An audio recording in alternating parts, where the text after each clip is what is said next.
ಜ್ಞಾನಧ್ವನಿ ಕೇಳುಗರಿಗೆ ನಮಸ್ಕಾರ. ಇಂದು ನಮ್ಮ ಜೊತೆ MS ಅನಂತರಾಮು ಅವರಿದ್ದಾರೆ. ಇವರು ಮಂಡ್ಯ ಜಿಲ್ಲೆಯ ಬಂದಕೆರೆಯವರು. ಪ್ರಾಥಮಿಕ ವಿದ್ಯಾಭ್ಯಾಸವನ್ನು ಕಿಕ್ಕೇರಿಯಲ್ಲಿ ಮಾಡಿ ಮಾಧ್ಯಮಿಕ ಹಾಗೂ ಪ್ರೌಢಶಾಲೆಯ ವಿದ್ಯಾಭ್ಯಾಸವನ್ನು ಚನ್ನರಾಯಪಟ್ಟಣದಲ್ಲಿ ಮಾಡಿದರು. PU ಶಾರದಾ ವಿಲಾಸ ಕಾಲೇಜಿನಲ್ಲಿ. PU ನಂತರ ಕಂಪ್ಯೂಟರ್ ಹಾರ್ಡ್ವೇರ್ ಬಗ್ಗೆ ಗಮನ ಹೆಚ್ಚಾಯಿತು. ಅದನ್ನೇ ಉದ್ಯೋಗ ಹಾಗೂ ಅನಂತರ ಉದ್ಯಮವನ್ನಾಗಿ ಮಾಡಿದರು. 30ನೇ ವಯಸ್ಸಿನ ಬಳಿಕ ಮನೆಯವರ ಬಲವಂತದಿಂದ ದೂರ ಶಿಕ್ಷಣದಲ್ಲಿ BCA MBA ಮಾಡಿದರು. ಸ್ವ ಉದ್ಯಮ ಕಟ್ಟಿಕೊಳ್ಳುವ ಅನುಭವದ ಬಗ್ಗೆ ಅವರನ್ನು ಮಾತನಾಡಿಸೋಣ. ನಮಸ್ಕಾರ ಅನಂತರಾಮ್ ಅವರೇ. ನಮಸ್ಕಾರ. ಈಗ ನಮ್ಮ ಸುತ್ತ ನೋಡುವಾಗ ಯಾವ ಹೈಸ್ಕೂಲು ಅಥವಾ PU ಕಾಲೇಜಿಗೆ ಹೆಚ್ಚು ಜನ ಮಕ್ಕಳು ಸೇರ್ಕೊಳ್ತಾ ಇಲ್ಲ. ಕಾರಣ ಏನು ಅಂತಂದರೆ ಅವರು ಬೇರೆ ಉದ್ಯೋಗದ ಬೇಟೆಯಲ್ಲಿ ತೊಡಗಿಬಿಟ್ಟಿದ್ದಾರೆ. ತುಂಬ ಬೇಗನೆ ಅವರು ವಿದ್ಯಾಭ್ಯಾಸವನ್ನು ಬಿಟ್ಟು ಉದ್ಯಮವನ್ನು ಅಥವಾ ಉದ್ಯೋಗವನ್ನು ಮಾಡಲಿಕ್ಕೆ ಪ್ರಯತ್ನ ಪಡ್ತಾ ಇದ್ದಾರೆ. ನೀವು ಕೂಡ ಅದೇ ರೀತಿ ತುಂಬ ಹಿಂದೆಯೇ 29 ವರ್ಷಗಳ ಕೆಳಗೇನೆ PU ನಂತರ ತಾವು ಕಂಪ್ಯೂಟರ್ ಹಾರ್ಡ್ವೇರ್ನಲ್ಲಿ ತೊಡಗಿಕೊಂಡ್ರಿ. ನಿಮ್ಮ ಅನುಭವ ಹೇಗಿತ್ತು? ನಿಮ್ಮ ಆರಂಭಿಕ ದಿನಗಳನ್ನು ನೆನಪಿಸಿಕೊಳ್ಳೋದಾದರೆ PU ನಂತರ ಉನ್ನತ ಶಿಕ್ಷಣದ ಬದಲು ಕಂಪ್ಯೂಟರ್ ರಿಪೇರಿಯಂತಹ ತಾಂತ್ರಿಕ ಕ್ಷೇತ್ರವನ್ನು ನೀವು ಆರಿಸ್ಕೊಳ್ಳಿಕ್ಕೆ ಕಾರಣ ಏನು? ನಿಮ್ಮ ಬಾಲ್ಯದ ಪರಿಸ್ಥಿತಿ ಹೇಗಿತ್ತು? ಈ ಕೌಶಲ್ಯಾಭ್ಯಾಸದ ದಾರಿಗೆ ಹೋಗುವ ನಿರ್ಧಾರವನ್ನು ನೀವು ಹೇಗೆ ಕೈಗೊಂಡ್ರಿ ಆ ಒಂದು ಸಣ್ಣ ವಯಸ್ಸಿನಲ್ಲೇ? ನೀವು ಮೊದಲು ಕೇಳಿದ ಹಾಗೆ ಈಗ ಹುಡುಗರು ಸಣ್ಣ ವಯಸ್ಸಲ್ಲೇ ಕೆಲಸಕ್ಕೆ ಹೋಗ್ತಾರೆ, ಉನ್ನತ ಶಿಕ್ಷಣ ಬಿಟ್ಟು ಅಂತ ಹೇಳಿದಾಗ ಇವತ್ತಿನ ಟ್ರೆಂಡ್ ಅಂತೇನು ಹೇಳ್ತೀವಿ ಅದು ತುಂಬ ಚೇಂಜ್ ಆಗಿದೆ. ಅಂದರೆ ಎಲ್ಲರೂ ಏನಂದರೆ ಸಣ್ಣ ವಯಸ್ಸಲ್ಲೇ ಅರ್ನ್ ಮಾಡಬೇಕು ಅನ್ನೋ ಒಂದು ಆಸೆ ಇಟ್ಕೊಂಡಿರ್ತಾರೆ. ಸ್ಕಿಲ್ ಇಲ್ದಲೇ ಅಂದರೆ ಈಗ ಏನಾಗ್ತಿದೆ ಅಂದರೆ ಕಂಪ್ಯಾರಿಸನ್ ಸ್ಟಾರ್ಟ್ ಆಗುತ್ತೆ. ಹೊರಗಡೆ ನೋಡ್ತಾರೆ ಬೇರೆಯವ್ರನ್ನ, ಅವ್ರು ಹೇಗಿದ್ದಾರೆ, ಆದರೆ ಹೇಗಿದ್ದಾರೆ ಅಂತ ನೋಡ್ತಾರೆ ಹೊರತು ಅವರು ಹೇಗೆ ಜೀವನ ಶೈಲಿ ನಡೆಸ್ತಾ ಇದ್ದಾರೆ ಅನ್ನೋದನ್ನ ಅರ್ಥ ಮಾಡ್ಕೊಳಕ್ಕೆ ಹೋಗಲ್ಲ. ನಮಗೇನು ಬೇರೆ ಯಾರೋ ಒಳ್ಳೆ ಬಟ್ಟೆ ಹಾಕ್ಕೊಂಡ್ರು, ಬೈಕು ಕಾರ್ಗಳಲ್ಲಿ ಓಡಾಡಿದ್ರು, ಮನೆ ಕಟ್ಟಿದ್ರು, ಅದನ್ನು ಮಾತ್ರ ನೋಡ್ತಾರೆ. ಆದರೆ ಅದ್ರ ಹಿಂದೆ ಅವರದ್ದು ಶ್ರಮ ಏನಿರುತ್ತೆ ಅಥವಾ ಅವ್ರು ಏನು ಕೆಲಸ ಮಾಡಿದ್ದಾರೆ, ಏನು ಓದಿದ್ದಾರೆ, ಅಥವಾ ಅವ್ರು ಅದನ್ನು ಪಡೆಯೋದಕ್ಕೆ ಯಾವ ರೀತಿ ಎಫರ್ಟ್ ಹಾಕಿದ್ದಾರೆ ಅನ್ನೋದನ್ನ ಅಬ್ಸರ್ವ್ ಮಾಡಲ್ಲ. ಸೊ ಜನರಲಿ ಏನಾಗುತ್ತೆ, ಇವತ್ತಿನ ದಿನ ತೀರಾ ಕಡಿಮೆ ವಯಸ್ಸು ಅಂದರೆ 8ನೇ ಕ್ಲಾಸು 10ನೇ ಕ್ಲಾಸು ಓದದೇ ಇರೋವಂಥ ಮಕ್ಕಳಿದ್ದಾರೆ ಅಂದರೆ ಅವ್ರದ್ದು ಫ್ಯಾಮಿಲಿ ಬಿಸ್ನೆಸ್ ಇರ್ಬೋದು ಅಥವಾ ಅಪ್ಪ ಚಿಕ್ಕಪ್ಪ ಮಾವ ಈ ಥರ ಏನಾದ್ರು ಮಾಡ್ತಾಯಿದ್ರೆ ಕೆಲಸ, ಅದರಲ್ಲೇ ತೊಡಗಿಸ್ಕೊಂಡು ಅರ್ನ್ ಮಾಡಬೇಕು, ದುಡ್ಡು ಮಾಡಬೇಕು ಅನ್ನೋ ಥರ ಅವರು ಹೊರಟ್ಬಿಡ್ತಾರೆ. ಸ್ವಲ್ಪ 18 ವರ್ಷ ದಾಟಿರೋರಾದರೆ ಇವತ್ತಿನ ದಿನ ಬೇಕಾದಷ್ಟು ಆಪರ್ಚುನಿಟಿ ಇದೆ. ಏನಂದರೆ ಇವಾಗ 2 ವೀಲರ್ ಟ್ಯಾಕ್ಸಿ, ಆಟೋ ಓಡಿಸೋದು, ಕಾರ್ ಓಡಿಸೋದು, ಡೆಲಿವರಿ ಬಾಯ್ಸು ಅಂದರೆ ಫುಡ್ ಡೆಲಿವರಿ ಇರ್ಬೋದು, ಮೆಟೀರಿಯಲ್ ಡೆಲಿವರಿ ಇರ್ಬೋದು, ಅದರಲ್ಲೆಲ್ಲ ಆಲ್ಮೋಸ್ಟ್ ಇವತ್ತಿಗೆ ಅಂದರೆ ಈಗ 2026ನೇ ಇಸ್ವಿ ಅಂತಂದರೆ ಈಗ ಕನಿಷ್ಠ 1,500 to 2,000 ರೂಪಾಯಿ ಪ್ರತಿದಿನ ಅವರು ದುಡಿಮೆ ಮಾಡೋ ಥರ ಇರುತ್ತೆ. ಸೊ ಅವರು ಆ ಥರದಲ್ಲಿ ಯೋಚನೆ ಮಾಡಿದಾಗ ತಿಂಗಳಿಗೆ ಒಂದು 50,000 to 60,000 ರೂಪಾಯಿ ಸಂಪಾದನೆ ಮಾಡ್ಬೋದು. ಸೊ ಅದು ಇವತ್ತಿಗೆ ಒಂದು ಹ್ಯಾಂಡ್ಫುಲ್ ಅಮೌಂಟ್. ಅದು 50,000 to 60,000 daily 2,000 rupees 1,500 rupees earn ಮಾಡೋದು ಒಂದು ಹ್ಯಾಂಡ್ಫುಲ್ ಅಮೌಂಟ್. ಸೊ ಒಂದು EMI ಕಟ್ಟಬೇಕು ಅಂತಂದ್ರು 10,000-20,000 EMI, ಒಂದು ವೆಹಿಕಲ್ ತೊಗೊಂಡಿರ್ತಾರೆ, ಒಂದು ಕಾರ್ ತೊಗೊಂಡಿರ್ತಾರೆ ಅಂದರು ಅದಕ್ಕೆ ಸಾಕಾಗುತ್ತೆ. ಸೊ ಆ ಥರ ಯೋಚನೆ ಮಾಡಿ ಏನು ಮಾಡ್ತಾರೆ, ಇಮಿಡಿಯೇಟಾಗಿ ಈ ಥರ ಯಾವ್ದಾರು ಒಂದು ಜಾಬಲ್ಲಿ ತೊಡಗಿಸ್ಕೊಂಡು ಶೋ ಆಫ್ ಮಾಡ್ತಾರೆ. ಅವ್ರಿಗೆ ಏನಂದರೆ ಯಾರು ಮನೆಯಲ್ಲೂ ಅಷ್ಟೇ, ಈಗ ಪೇರೆಂಟ್ಸು ಹಾಗೆ ಆಗುತ್ತೆ, ಪೇರೆಂಟಿಂಗು ಅದೇ ಥರ ಇದೆ. ಈಗ ಮಕ್ಳ ಬಗ್ಗೆ ಹೆಚ್ಚು ಗಮನ ಕೊಡೋಕ್ಕೆ ಹೋಗಲ್ಲ. ಅವ್ರು ಏನೋ ಒಂದು ಮಾಡ್ಕೋತಾ ಇದ್ದಾರೆ ಮಾಡ್ಕೊಳ್ಳಿ ಅಂದರೆ ಆ ಪೇರೆಂಟ್ಸಿಂದನೇ ಶುರುವಾಗುತ್ತೆ ಫಸ್ಟು. ಸೊ ಹಾಗಾಗಿ ಏನಾಗ್ತಾಯಿದೆ ಅಂದರೆ ಯಂಗ್ ಏಜಲ್ಲೇ ಸ್ಕಿಲ್ ಇಲ್ದಲೇ ಯಾವುದೋ ಒಂದು ಜಾಬ್ನ ಶುರು ಮಾಡಿಕೊಂಡು ಅವರ ಮೈ ಗಟ್ಟಿ ಇರೋ ತನಕ ಮಾಡೋಕ್ಕಾಗುತ್ತೆ. ಗಾಡಿ ಓಡಿಸೋದಿರ್ಬೋದು ಅಥವಾ ತುಂಬ ಶ್ರಮಪಟ್ಟು ಮಾಡೋವಂಥ ಕೆಲಸಗಳಿರ್ಬೋದು, ಅದನ್ನು ಮಾಡ್ಕೊಂಡು ಹೋದಾಗ ಅವ್ರಿಗೆ ಈಗ ಸದ್ಯಕ್ಕೆ ದುಡ್ಡು ಬರ್ತಾ ಇರುತ್ತೆ. ಒಂದು 25 ವರ್ಷ 30 ವರ್ಷದ ತನಕನೂ ಮಾಡ್ಬೋದು. ಆ ಥರ ಆದಾಗ ಏನಾಗುತ್ತೆ, ಯಾವುದೇ ಒಂದು ಸ್ಕಿಲ್ ಇರೋದಿಲ್ಲ. ಸ್ಕಿಲ್ ಬರದೇ ಹೋದಾಗ ಮುಂದೆ ಕಷ್ಟ ಆಗಬಹುದು. ನಾನು ಬೇಗ ಶುರು ಮಾಡಿದೆ ಅಂತಂದರೆ ಅವತ್ತಿಗೆ ಅಂದರೆ ನಾನು 1997 ಸ್ಟಾರ್ಟ್ ಮಾಡಿದ್ದು. ಸೊ ಆಗ 96 PU ಮುಗಿಸಿದ್ದೆ. ಕಂಪ್ಯೂಟರ್ ಫೀಲ್ಡ್ ಅವಾಗಿನ್ನೂ ಬೂಮ್ ಆಗ್ತಾಯಿತ್ತು. ಮೈಸೂರಲ್ಲಿ ನಾನು 96 PU ಮುಗಿಸಿದಾಗ ಕಂಪ್ಯೂಟರ್ ರಿಪೇರಿ ಮಾಡೋಕ್ಕೆ ಜನಗಳಿರ್ತಾ ಇರಲಿಲ್ಲ. ಅಂದರೆ ನಾನು ಒಂದು ಕಂಪ್ಯೂಟರ್ ಇನ್ಸ್ಟಿಟ್ಯೂಟಲ್ಲಿ ಕಂಪ್ಯೂಟರ್ ಸಾಫ್ಟ್ವೇರ್ ಕಲಿಯೋಕ್ಕೆ ಹೋಗ್ತಾಯಿದ್ದೆ. ಅಲ್ಲಿ ಕಂಪ್ಯೂಟರ್ ರಿಪೇರಿ ಮಾಡೋಕ್ಕೆ ಜನ ಬರ್ತಾ ಇರಲಿಲ್ಲ. ಸೊ ಆಗ ನಂಗೆ ಅನ್ನಿಸ್ತು, ಎಲ್ಲರೂ ಬೆಂಗಳೂರಿಂದ ಬರ್ತಾರೆ, ಮೈಸೂರಲ್ಲಿ ಯಾರೂ ಇಲ್ವಲ್ಲ ಅಂತ. ನಾನು ಅದನ್ನು ಕಲಿಬೇಕು ಅಂತಂದಾಗ ನನಗೊಬ್ಬರು ಟೆಕ್ನಿಕಲ್ ಆಗಿ ತಿಳ್ಕೊಂಡಿದ್ದ ವಿನಯ್ ಅಂತ ಒಬ್ಬರು ಸಿಕ್ಕಿದ್ರು. ಅವರ ಜೊತೆ ನಾನು ಸೇರಿ ಅದನ್ನು ಕಲ್ತ್ಕೊಂಡೆ, ಒಂದು 6 ತಿಂಗಳು ಕಲ್ತ್ಕೊಂಡೆ. ಆಮೇಲೆ ಅವರು ಸಡನ್ನಾಗಿ ಬ್ಯಾಂಗ್ಳೂರಿಂದ ಅಂದರೆ ಅಲ್ಲಿ ಚೆನ್ನೈಗೆ ಹೊರಟ್ಬಿಟ್ರು. ಅವರು ಚೆನ್ನೈಗೆ ಸಡನ್ನಾಗಿ ಹೊರಟಾಗ ಒಂದು 6-7 ತಿಂಗಳು ಅವ್ರು ಟ್ರೈನಿಂಗ್ ಕೊಟ್ಟಿದ್ದರು. ಸೊ ಆ ಬೇಸಿಸ್ ಮೇಲೆ ನಾನು ಕಲ್ತಿದ್ದಷ್ಟೇ. ಸೊ ಕಲ್ತಿದ್ದೆ, ಅದೇ ಒಂದು ಸ್ಕಿಲ್ ಇಟ್ಕೊಂಡು ನಾನು ಕಂಪ್ಯೂಟರ್ಸ್ನ ಅವತ್ತು ಬಿಲ್ಡ್ ಮಾಡ್ತಾಯಿದ್ವಿ ನಾವು. ಬ್ರ್ಯಾಂಡೆಡ್ ಸಿಸ್ಟಮ್ಸು ತುಂಬ ಕಾಸ್ಟ್ಲಿ ಆಗ್ತಾಯಿತ್ತು. ಸೊ ನಾವೇ ಪಾರ್ಟ್ಸ್ ಎಲ್ಲ ತೊಗೊಂಬಂದು ಅಸೆಂಬಲ್ ಮಾಡಿ ಮಾಡ್ತಾಯಿದ್ವಿ. ಸೊ ಆ ಟೈಮಲ್ಲಿ ಅದು ಗೊತ್ತಿಲ್ಲದಲ್ಲ, ಅಂದರೆ ನಾನು ಬಿಸ್ನೆಸ್ ಮಾಡಬೇಕು, ಯಾಕೆಂದರೆ ನನಗೆ ಇನ್ನೂ ಆವಾಗ 18 ವಯಸ್ಸು. ಸೊ ನನಗೆ ಬಿಸ್ನೆಸ್ ಮಾಡ್ತಾಯಿದ್ದೀನಿ ಅನ್ನೋ ಒಂದು ನಾಲೆಡ್ಜು ಇರಲಿಲ್ಲ. ಅದನ್ನು ಒಂದು ಸ್ಕಿಲ್ ಅನ್ನೋ ಥರದಲ್ಲೇ ನಾನು ಕಲ್ತ್ಕೊಂಡೆ. ಯಾಕೆಂದರೆ ಅವತ್ತು ಮೈಸೂರಲ್ಲಿ ಯಾರು ಕಂಪ್ಯೂಟರ್ ರಿಪೇರಿ ಮಾಡೋರು ಇರಲಿಲ್ಲ, ಬಿಲ್ಡ್ ಮಾಡೋರು ತುಂಬ ಕಡಿಮೆ ಜನ ಇದ್ದರು. ಸೊ ಆವಾಗ ನಾನು ಅದನ್ನು ಮಾಡೋಕ್ಕೆ ಶುರು ಮಾಡಿದಾಗ ನನ್ನ ಫ್ರೆಂಡ್ ಅವರ ಅಣ್ಣಂಗೆ ಒಂದು ಕಂಪ್ಯೂಟರ್ ಬೇಕಾಗಿತ್ತು. ಅದನ್ನೇ ಫಸ್ಟ್ ನಾನು ನಂದೊಂದು ಕಂಪ್ಯೂಟರ್ ಬಿಲ್ಡ್ ಮಾಡ್ಕೊಂಡಿದ್ದೆ, ಮನೇಲಿ ಇಟ್ಕೊಂಡಿದ್ದೆ. ಸೊ ಆಮೇಲೆ ಅವ್ರಿಗೆ ಬಿಲ್ಡ್ ಮಾಡಿಕೊಟ್ಮೇಲೆ ಅವ್ರ ಕಸಿನ್ಗೆ ಹೇಳಿದ್ರು, ಅವ್ರ ಕಸಿನ್ ಇನ್ನೊಬ್ಬರು ಫ್ರೆಂಡ್ಗೆ ಹೇಳಿದ್ರು, ಈ ಥರ. ಆಮೇಲೆ ನಂಗೆ ಬೇರೆ ಬೇರೆ ಅವರೊಂದು 3-4 ಜನ ಕೊಟ್ಟಮೇಲೆ ಬೇರೆ ಬೇರೆ ಹತ್ರ, ಆದರೆ ಮೌತ್ ಟು ಮೌತ್ ರೆಕಮೆಂಡೇಷನಿಂದ ನನಗೆ ರೆಫರೆನ್ಸಸ್ ಬೆಳೀತಾ ಹೋಯಿತು, ಬಿಸ್ನೆಸ್ ಗ್ರ್ಯಾಜುವಲ್ ಆಗಿ ಬರ್ತಾ ಹೋಯಿತು. ಬಟ್ ನನಗೆ ಬಿಸ್ನೆಸ್ ಮಾಡ್ತಿದ್ದೀನಿ ಅಂತ ಗೊತ್ತಾಗಿದ್ದು ಮುಂದೊಂದು ದಿನ. ಅಲ್ಲಿ ತನಕ ನಾನು ಬಿಸ್ನೆಸ್ ಮಾಡ್ತಾಯಿದ್ದೀನಿ, ನಾನೊಬ್ಬ ಎಂಟ್ರಪ್ರಿನರ್ ಅನ್ನೋ ಯೋಚನೆನೂ ನನ್ನ ತಲೆ ಇರಲಿಲ್ಲ. ಸೊ ಹಾಗೆ ನಡ್ಕೊಂಡು ಹೋಗ್ತಾಯಿತ್ತು ಅಷ್ಟೇ. 18 ವಯಸ್ಸು ಅಂದರೆ ಹುಡುಗಾಟಿಕೆ ವಯಸ್ಸು. ಸೊ ಬಟ್ ನಾನು ಸುಮ್ಮನೆ ಏನೋ ಒಂದು ಸ್ವಲ್ಪ ಆಗಲೂ ಅಷ್ಟೇ, ಒಂದು ಸ್ವಲ್ಪ ಕಾಸು ಬರ್ತಾಯಿದೆ, ದುಡ್ಡು ಬರ್ತಾಯಿದೆ, ಮಾಡೋಣ ಅಂತ ಮುಂದಕ್ಕೆ ಹೋದೆ. ಈ ರೀತಿ ಬೆಳ್ಕೊಂಡು ಬಂತು. ಬಟ್ ನಾನು ಅದನ್ನು ಬಿಸ್ನೆಸ್ ಅಂತ ಕನ್ಸಿಡರ್ ಮಾಡಿದ್ದು ಮುಂದೆ ಯಾವಾಗಲೂ ಒಂದು ಸರಿ. ಈ ಕ್ಷೇತ್ರದಲ್ಲಿ ಭವಿಷ್ಯ ಇದೆ ಅಂತ ಹೇಳಿ ನಿಮ್ಗೆ ಹೇಗೆ ಗೊತ್ತಾಯಿತು? ಹಾಂ, ಭವಿಷ್ಯ ಇದೆ ಅಂತ ಹೇಗೆ ಅನ್ನಿಸ್ತು ಅವತ್ತಿಗೆ ಅಂದರೆ, ಅವತ್ತಿನ್ನೂ it was trending, just booming. ಅಂದರೆ ಮೈಸೂರಿನಲ್ಲಿ ಕಂಪ್ಯೂಟರ್ ರಿಪೇರಿ ಮಾಡೋರೇ ಇರಲಿಲ್ಲ ಮೈಸೂರು ಅಂತ ನಗರದಲ್ಲಿ. ಆಮೇಲೆ ಕಂಪ್ಯೂಟರ್ ಮಾರಾಟಗಾರರು ತುಂಬ ಕಡಿಮೆ ಇದ್ದರು ಅಂತಂದಾಗ ಇನ್ನೂ ಅದು ಭವಿಷ್ಯ ಇದೆ ಅನ್ನೋ ಥರದಲ್ಲೂ ಆ ಒಂದು ಥಿಂಕಿಂಗೇ ಇಲ್ಲ. 18 ವಯಸ್ಸು ನನಗೆ. ಆ ಥಿಂಕಿಂಗ್ ಮುಂದೆ ಒಂದಿನ ಯಾರೊಬ್ಬರು ಕ್ವಶನ್ ಕೇಳಿದ್ರು. ಅದು ಆವತ್ತಿಂದ ಇನ್ನೊಂದು 5-6 ವರ್ಷ ಮುಂದೆ ಅವತ್ತು ನನಗೆ ಥಾಟ್ ಬಂತು. ಆವಾಗಲೇ ನಾನು ಏನು ಮಾಡ್ತಾಯಿದ್ದೀನಿ ನಾನು ಅಂತ ನಾನು ರಿಯಲೈಸ್ ಮಾಡ್ಕೊಳ್ಳೋಕೆ ಗೊತ್ತಾಯಿತು. ಒಬ್ಬ ವ್ಯಕ್ತಿ ಕೇಳಿದ್ರು ಮುಂದೊಂದು ದಿನ, ನೀನು ಇನ್ನು 5 ವರ್ಷ ಬಿಟ್ಟು ಏನು ಮಾಡ್ತೀಯಾ, ಹೇಗಿರ್ತೀಯಾ, ನಿಂದು ಗೋಲ್ ಏನು, ನಿಂದು ಅಚೀವ್ಮೆಂಟ್ಸ್ ಏನು ಅಂತ ಕೇಳಿದಾಗ ಅವತ್ತು ನನಗೆ ರಿಯಲೈಸ್ ಆಯಿತು. ಸೊ ಆವಾಗ ನನಗೆ ಆಲ್ರೆಡಿ 23 ವಯಸ್ಸಾಗಿತ್ತು, 23 ಇಯರ್ಸ್ ನನಗೆ. ಆವಾಗ ನನಗೆ ಯೋಚನೆ ಬಂತು, ಓಹೋ ನಾನು ಏನು ಮಾಡ್ತಾಯಿದ್ದೀನಿ, ಮುಂದೆ ಏನು ಫ್ಯೂಚರು ಗೋಲು ಏನೋ ಒಂದು ಐಡಿಯಾನೇ ಇಟ್ಕೊಳ್ದಲ್ಲೇ ಮಾಡ್ತಾಯಿದ್ದೀನಿ ಅಂತ ಅನ್ನಿಸ್ದಾಗ ಆಗ ನಾನು ಸೀರಿಯಸ್ಸಾಗಿ ನಾನು ಬಿಸ್ನೆಸ್ ಮಾಡ್ತಾಯಿದ್ದೀನಿ ಅಂತ ಅನ್ನಿಸ್ತು. ಅಲ್ಲಿ ತನಕ ನನಗೂ ಇದ್ರ ಬಗ್ಗೆ ಯಾವುದೇ ನಾಲೆಡ್ಜ್ ಇರಲಿಲ್ಲ, ಸುಮ್ಮನೆ ಮಾಡ್ಕೊಂಡು ಹೋಗ್ತಾಯಿದ್ದೆ ಅಷ್ಟೇ. ಈ ಒಂದು ದಿನಗಳಲ್ಲಿ ನೀವು ಎದುರಿಸಿದಂಥ ಆರ್ಥಿಕ ಮತ್ತು ಸಾಮಾಜಿಕ ಕಷ್ಟ ಯಾವುದು? ಮೊದಲು ಹೇಳ್ದಂಗೆ ಆವಾಗ ನಮ್ಮ ತಂದೆಯವ್ರಿಗೆ ಆಲ್ರೆಡಿ ರಿಟೈರ್ ಆಗೋಗಿತ್ತು. 1997 ಅವ್ರು ರಿಟೈರ್ ಆಗಿಬಿಟ್ಟಿದ್ರು. ಸ್ವಲ್ಪ ಲೇಟ್ ಮ್ಯಾರೇಜ್ ಅವ್ರದ್ದು. ಹಾಗಾಗಿ ನಾನೇ ಮೊದಲನೇ ಮಗ ಅವ್ರಿಗೆ, ನನ್ನ ತಮ್ಮ ಒಬ್ಬ ಇದ್ದಾನೆ. ಸೊ ಆಗ ಮನೆ ಕಟ್ಟಬೇಕು ಅನ್ನೋ ಒಂದು ಯೋಚನೆ ಬಂತು ನಮ್ಮ ತಂದೆಗೆ. ಸೈಟ್ ತುಂಬ ಮುಂಚೆನೇ ತೊಗೊಂಡಿದ್ರು, ಅವರ ಸ್ನೇಹಿತರು ಯಾರೋ ಸೈಟ್ ಕೊಡಿಸಿದ್ರು, ಸೈಟ್ ಇತ್ತು ಮೈಸೂರಲ್ಲಿ. ಸೊ ಮನೆ ಕಟ್ಟಬೇಕು ಅಂದಾಗ ಅದಕ್ಕೆ ಲೋನ್ ಮಾಡಬೇಕು ಅಂತ ಹೋದಾಗ ನಮ್ಮ ತಂದೆ ರಿಟೈರ್ ಆಗಿದ್ದರು. ನನಗೆ ಲೋನ್ ತೊಗೋಬೇಕು ಅಂತ ಬ್ಯಾಂಕ್ ಹೋದಾಗ ನೀವೇನು ಮಾಡ್ತೀರಾ ಅಂತ ಕೇಳಿದ್ರು. ಏನು ಮಾಡ್ತೀರಾ ಅಂದರೆ ಬಿಸ್ನೆಸ್ ಮಾಡ್ತೀನಿ ಅಂತ ಅವಾಗ ಹೇಳಬೇಕಾಗಿ ಬಂತು. ಅಲ್ಲಿ ತನಕ ನನಗೆ ಏನು ಮಾಡ್ತೀನಿ ಅಂತ ನನಗೆ ಗೊತ್ತಿರಲಿಲ್ಲ. ಸೊ ಬಿಸ್ನೆಸ್ ಮಾಡ್ತಾಯಿದ್ರೆ ನೀವು ನಿಮ್ಮ ಬಿಸ್ನೆಸ್ ಪ್ರೂಫ್ ತೊಗೊಂಡು ಬನ್ನಿ, ನೀವು IT ರಿಟರ್ನ್ಸ್ ಫೈಲ್ ಮಾಡಿದ್ದೀರಾ, ಸ್ಯಾಲ್ರಿಡ್ ಆದರೆ ಪೇ ಸ್ಲಿಪ್ ಕೇಳ್ತಾರೆ. ನನಗೆ IT ರಿಟರ್ನ್ಸ್ ತೊಗೊಂಬನ್ನಿದ್ರೆ ಹಾಗಂದ್ರೆ ಏನು ಅಂತಲೇ ಗೊತ್ತಿಲ್ಲ ನನಗೆ.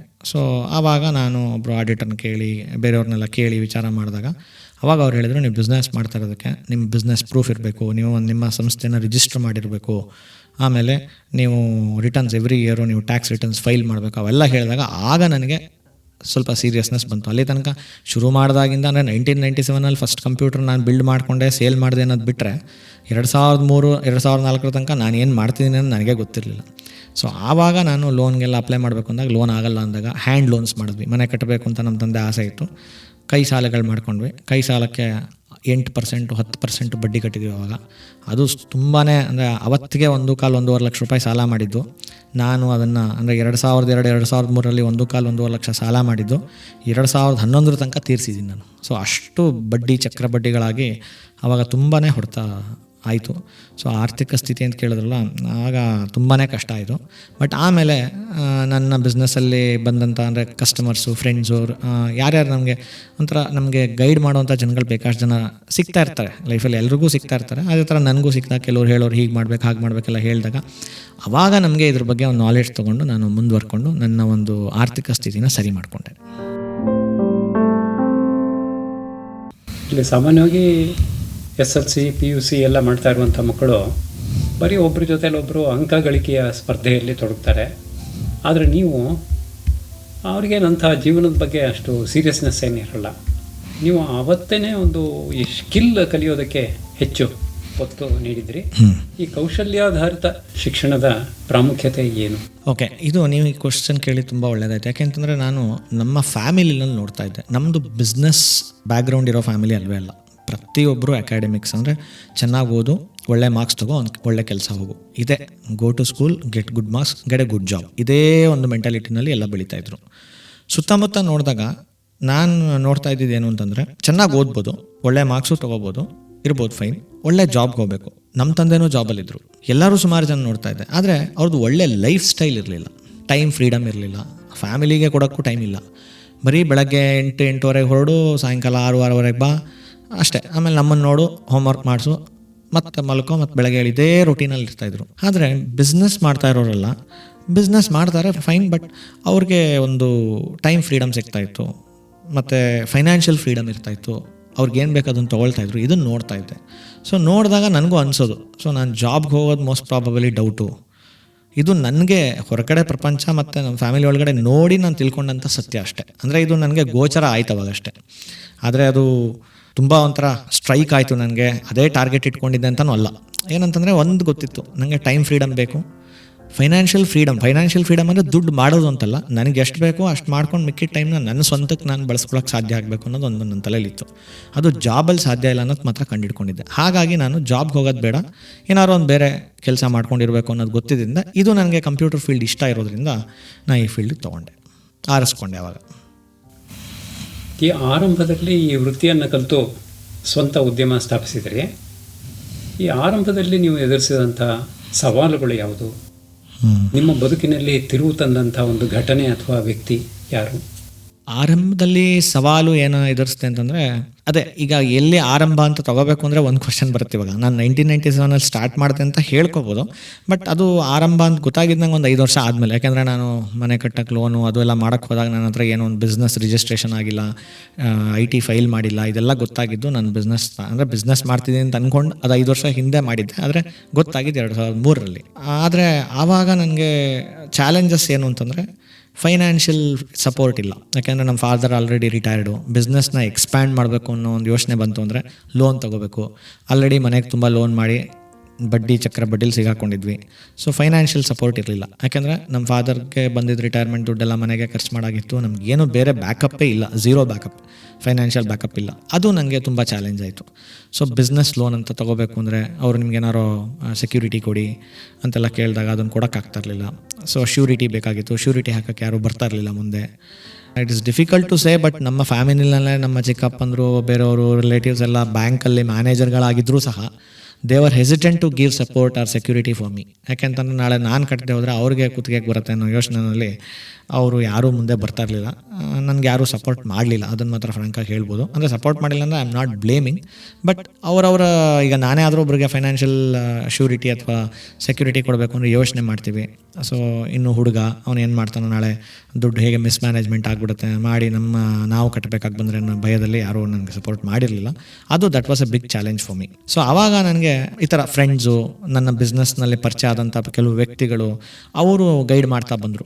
ಅದು ಒಬ್ಬರು ಅಂತ ಹೇಳೋದು ಕಷ್ಟ ಆಗುತ್ತೆ, ತುಂಬ ಜನ. ಅಂದರೆ ಒಂದು ಸಣ್ಣ ವಿಷಯಗಳನ್ನೂ ಒಬ್ಬೊಬ್ರು ಹೇಳಿರೋರು. ಅವ್ರು ಹೇಳಿರೋದನ್ನೆಲ್ಲ ಅಂದರೆ ಲರ್ನ್ಸ್ ಫ್ರಮ್ ಅದರ್ಸ್ ಮಿಸ್ಟೇಕ್ಸ್ ಅಂತ ಹೇಳ್ತಾರಲ್ಲ, ಬೇರೆಯವರ ತಪ್ಪು ಅಥವಾ ಅವ್ರು ಕಷ್ಟಪಟ್ಟಿದ್ರಿಂದ ನಾವು ಅದನ್ನು ಕಲ್ತ್ಕೊಂಡು ಅನಾಲಿಸಿಸ್ ಮಾಡಿಕೊಂಡು, ಸೊ ಆ ಒಂದು ಏನು ತೊಗೋಬೋದು ಹಂಸ ಕ್ಷೀರ ನ್ಯಾಯ ಥರ ಅವ್ರು ಏನು ಮಾಡಿರ್ತಾರೆ ಅದರಲ್ಲಿ ನಮ್ಗೆ ಒಳ್ಳೇದೇನು ಬೇಕು ಅದನ್ನು ತೊಗೊಂಡು ಆ ರೀತಿ ಬೆಳ್ಕೊಂಡು ಬಂದೆ. ಸೊ ಆದ್ದರಿಂದ ನನಗೆ ಫೈನಾನ್ಷಿಯಲ್ ಸಪೋರ್ಟ್ ಇಲ್ಲದೆ ಅದೊಂದು ತುಂಬ ಕಷ್ಟ ಆಯಿತು.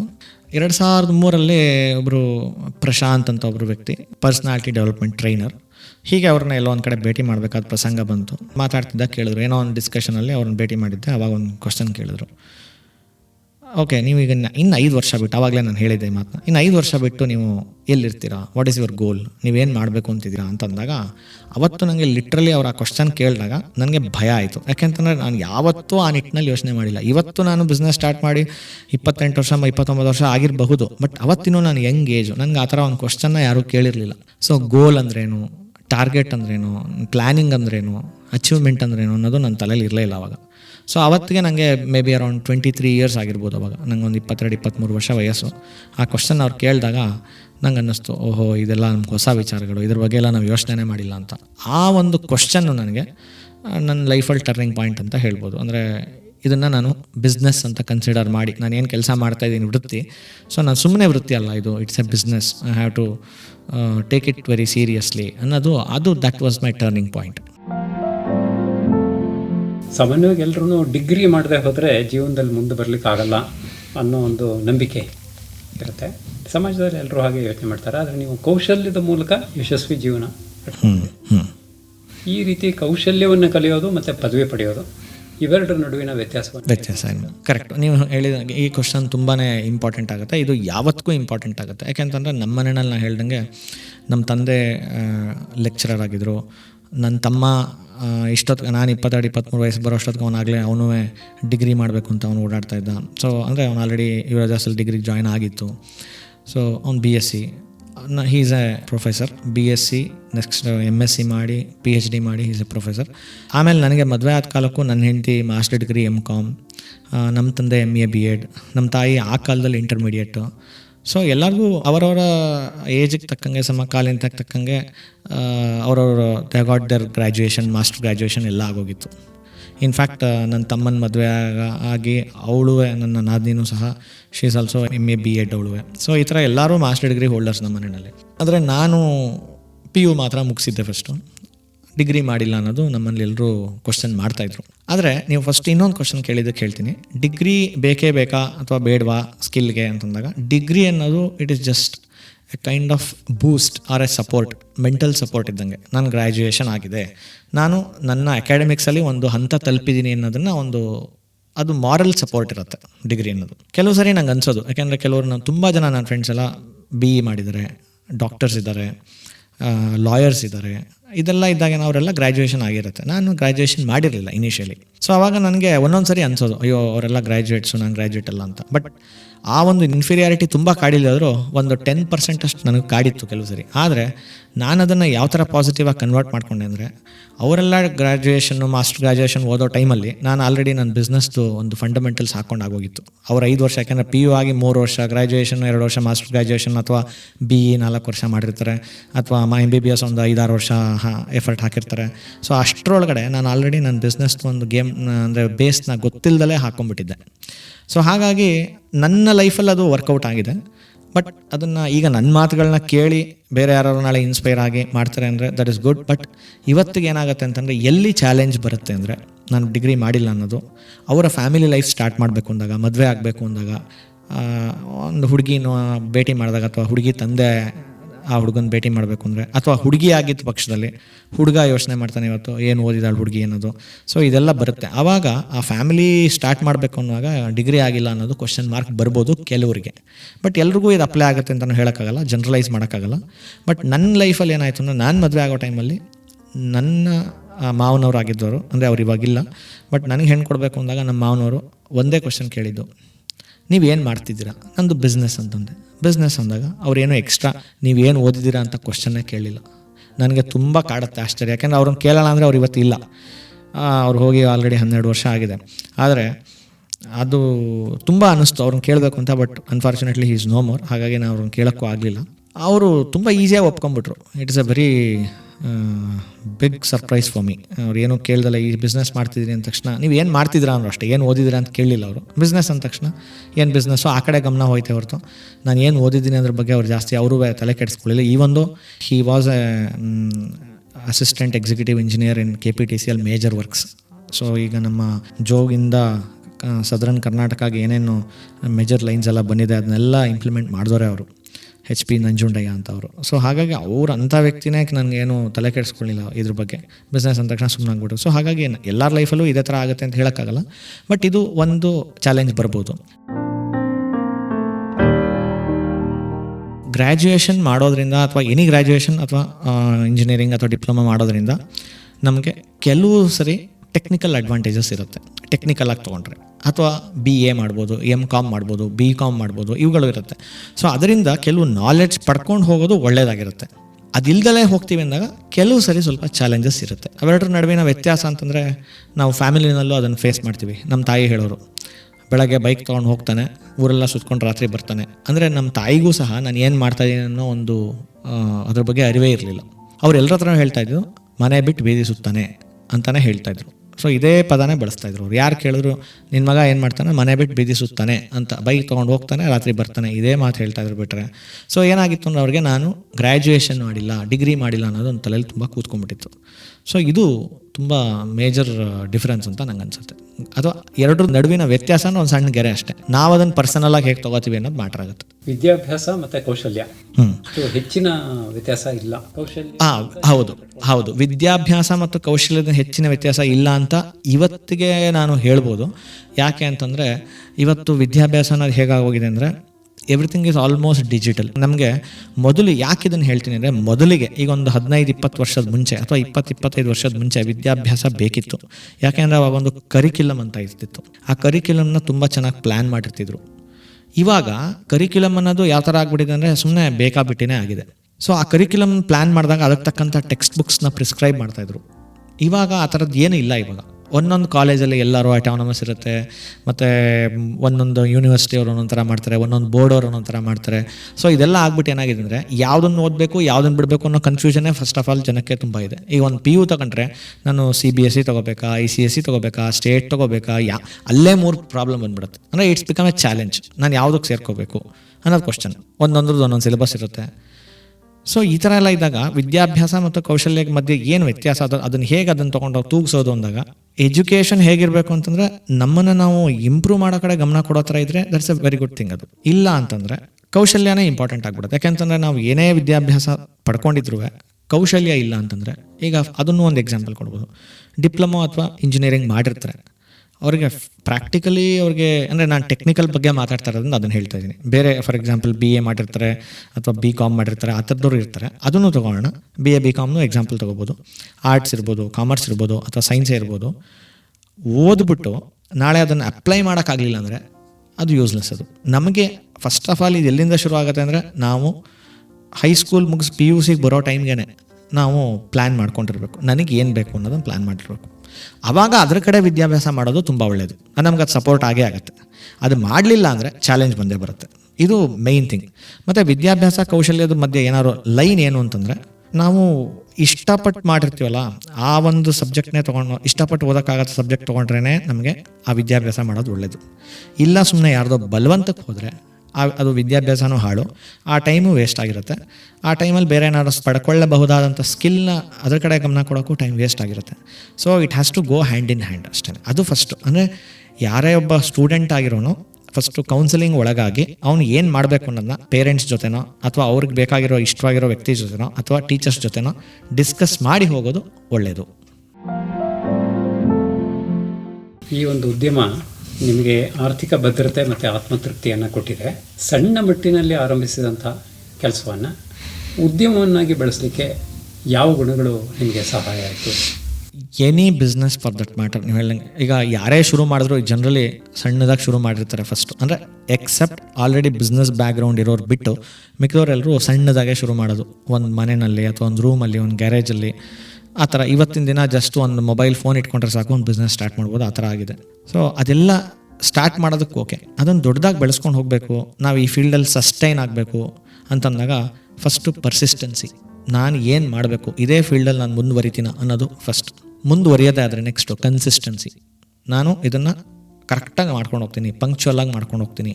ಏನಂತಂದರೆ ಈ ಒಂದು ಫೀಲ್ಡು ನಮಗೆ ಬೋರ್ ಅನ್ನಿಸ್ಬಾರ್ದು, ನಂಗೆ ಸಾಕಾಯ್ತಪ್ಪ ಅನ್ನಿಸ್ಬಾರ್ದು. ನಾವು ಇಷ್ಟಪಟ್ಟು ಮಾಡೋವಂಥ ವೃತ್ತಿ ನಾವು ಶುರು ಮಾಡಿದ್ರೆ ಗ್ಯಾರಂಟಿ ಆ ಫೀಲ್ಡಲ್ಲಿ ನಾವು ಮುಂದೆ ಬರ್ತೀವಿ. ಅಷ್ಟು ಮಾತ್ರ. ಅದು first point, persistency and consistency.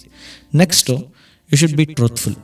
ನಾವು ನಿಜ ಹೇಳೋದಿರಬೇಕು. ಅಂದರೆ ಸತ್ಯ ನುಡಿಯೋದಿದ್ರೆ ಮಾತ್ರ ಈ ಫೀಲ್ಡಲ್ಲಿ, any field for that matter, ಯಾವುದೇ ಬಿಸ್ನೆಸ್ ಸ್ಟಾರ್ಟ್ ಮಾಡಲಿ, ಯಾವುದೇ ವೃತ್ತಿ ಇರಲಿ, ಕನ್ಸಿಸ್ಟೆನ್ಸಿ, ಪರ್ಸಿಸ್ಟೆನ್ಸಿ ಆ್ಯಂಡ್ ಟ್ರೂತ್ಫುಲ್ನೆಸ್, ಈ 3 ನಾವು ತುಂಬ ಇಂಪಾರ್ಟೆಂಟ್. ಟೈಮ್ ಮ್ಯಾನೇಜ್ಮೆಂಟ್ ಬೇಕಾಗುತ್ತೆ. ಬಟ್ ಈ ನಮ್ಮ ಸರ್ವಿಸ್ ಫೀಲ್ಡ್, ಎಸ್ಪೆಷಲಿ ನಮ್ಮ ಈ ಟೆಕ್ನಿಕಲ್ ಫೀಲ್ಡಲ್ಲಿ ಏನಾಗುತ್ತೆ, ನಾವು ಎಷ್ಟೇ ಟೈಮ್ ಮ್ಯಾನೇಜ್ಮೆಂಟ್ ಮಾಡ್ತೀವಿ ಅಂದ್ರೂ ಸ್ವಲ್ಪ ಇಟ್ಸ್ ವೆರಿ ಟಫ್. ಯಾಕೆಂದ್ರೆ ಟೈಮ್ ಮ್ಯಾನೇಜ್ಮೆಂಟು ನಮ್ಮ ಮೇಲೆ ಡಿಪೆಂಡ್ ಆಗಿರಲ್ಲ. ಯಾವುದ್ರ ಮೇಲೆ ಕೆಲಸ ಮಾಡ್ತಿರ್ತೀವಿ ಅನ್ನೋದ್ರ ಮೇಲೆ ನಮ್ಗೆ ಡಿಪೆಂಡ್ ಆಗುತ್ತೆ. But at least we should be in a position to communicate back to the customers or people who are waiting for them. ನಾವೇನೋ ನಮ್ಮ ಪ್ರಾಬ್ಲಮ್ ಏನಾದ್ರು ಇತ್ತು ಅಂದರೆ we should pick up the phone, we should respond to them, we should reply to them. At least ಆವಾಗೇನಾಗುತ್ತೆ, ನಾವು ನಮ್ಮತನ ನಾವು ಉಳಿಸ್ಕೋಬೋದು. ಇಷ್ಟು ಮೇಜರ್ ಗುಣಗಳು. ಬಟ್ ಸುಮಾರು ಪಾಯಿಂಟ್ಸ್ ಇರುತ್ತೆ, ಇಲ್ಲಿ ನನಗೆ ಜ್ಞಾಪಕ ಬರ್ತಾ ಇರೋದಂತ ಹೇಳಕ್ಕೆ ಸಾಧ್ಯ ಆಗ್ತಿರೋದು ಇಷ್ಟು.